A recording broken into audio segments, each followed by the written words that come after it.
Project పూర్తి చేస్తే కాంగ్రెస్ పార్టీకి పేరు వస్తుంది, నాకు పేరు రాకపోను కమిషన్లు కూడా రావడం లేదు అని చెప్పి హరీష్ రావు గారు, చంద్రశేఖరరావు గారు ఈ ప్రాజెక్టును పూర్తిగా పక్కన పడేసిండు. దాంతో తీరని అన్యాయం జరిగింది.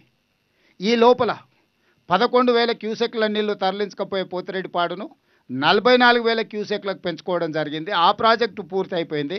44,000 క్యూసెక్ల పోతిరెడ్డిపాడును మళ్ళీ 80,000 క్యూసెక్లకు పెంచుకోవడానికి జగన్మోహన్ రెడ్డి గారు వచ్చి ఆ పనులు కూడా దాదాపుగా పూర్తి చేసుకునే ప్రయత్నం చేస్తున్నాడు.